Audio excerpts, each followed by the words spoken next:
नमस्कार विद्यार्थी मित्रांनो, श्रीनिश नर्सिंग क्लासेसमध्ये तुम्हा सर्वांचे मनपूर्वक अभिनंदन। आज आपण बघणार आहोत श्रीवास्तव समिती। श्रीवास्तव समितीची स्थापना 1974 ते 75 मध्ये झाली। समितीचे नाव वैद्यकीय शिक्षण व सहाय्यकारी मनुष्यबळ, शिफारशी सामुदायिक आरोग्य स्वयंसेवक, यालाच ग्राम आरोग्य मार्गदर्शक असे म्हणतात। शिक्षक, पोस्ट मास्तर, ग्रामसेवक यांनी ग्राम आरोग्य मार्गदर्शक किंवा आरोग्य स्वयंसेवक म्हणून नियुक्ती करावी, कारण हे व्यापक प्रमाणात आरोग्य सेवा पुरवू शकतील।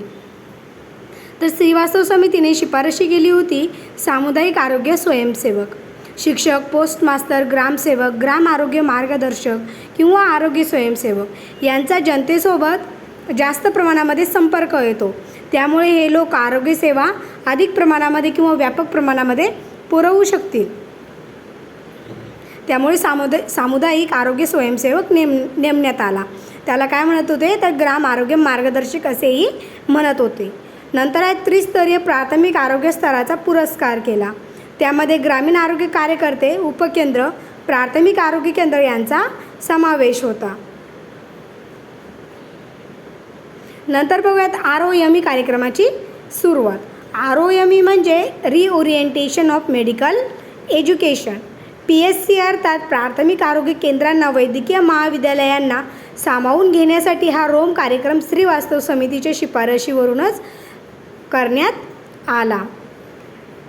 PSC मध्ये प्राथमिक आरोग्य केंद्रांमध्ये वैद्यकीय महाविद्यालयांना सामावून घेण्यासाठी, यामध्ये पदवीपूर्व विद्यार्थी PSC मध्ये इंटर्नशिप श्रीवास्तव समितीची शिफारशी स्वीकारल्यानंतरच करू लागले। म्हणजे जे PSC आहे त्यामध्ये जे महाविद्यालयातील वैद्यकीय महाविद्यालयातील जे विद्यार्थी आहेत तर त्यांना PSC मध्ये इंटर्नशिप देण्याचा शिफारसही श्रीवास्तव समितीने केली। त्याला काय म्हणत होते तर रोम कार्यक्रम, रिओरिएंटेशन ऑफ मेडिकल एज्युकेशन। नंतर आहेत नॅशनल रेफरल सेवा कॉम्प्लेक्सची निर्मिती करण्याची शिफारसही या समितीने केली। आरोग्य सहाय्यकची निर्मिती, महिला आणि पुरुष, प्रशिक्षित कर्मचाऱ्याचे महत्त्व, प्राथमिक आरोग्य सेवा या विशेष प्रशिक्षित कर्मचाऱ्याच्या मार्फतच पुरविल्या जाव्यात, जेणेकरून लोकांच्या आरोग्याची काळजी घेणे हे त्यांच्याच हातात राहील। नंतर बघूयात जंगलवाला समिती। जंगलवाला समिती याची स्थापना 1967 साली झाली। या समितीचे नाव आरोग्य सेवा एकीकरण समिती। समितीचे अध्यक्ष कोण होते तर डॉक्टर N. जंगलवाला हे होते, म्हणून या समितीला नाव काय पडले होते तर जंगलवाला समिती। केंद्रीय आरोग्य परिषदेने याची स्थापना केली होती। जंगलवाला समितीची मूळ शिफारस होती एकत्रित सर्व आरोग्य सेवा। नंतर आहे समान काम समान वेतन, सर्वांना समान काम द्यायचं आणि समान वेतन द्यायचं। खाजगी सेवांना बंदी घालणे, आर्थिक पात्रतेला मान्यता देणे, तज्ज्ञ सेवेसाठी खास वेतन, जे तज्ज्ञ असतात त्यांना खास वेतन देण्याची शिफारसही जंगलवाला समितीने केली। कृष्णन समिती। कृष्णन समितीची स्थापना 1992 साली झाली। तर कृष्णन समितीची स्थापना का झाली?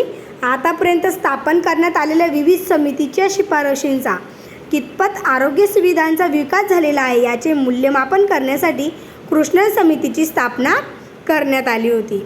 म्हणजे आतापर्यंत जेवढेही आरोग्य समित्या स्थापन झाल्या होत्या त्यांनी जे पण काही शिफारशी केल्या होत्या त्या शिफारशींचा आरोग्य सुविधांचा कितपत विकास झाला आहे याचे मूल्यमापन करण्यासाठी कृष्णन समितीची स्थापना करण्यात आली होती। तर कृष्णन समितीने काय शिफारस केली? नागरी भागाकडे दुर्लक्ष झाल्याचे नमूद करून आरोग्य पद योजना शिफारस केली।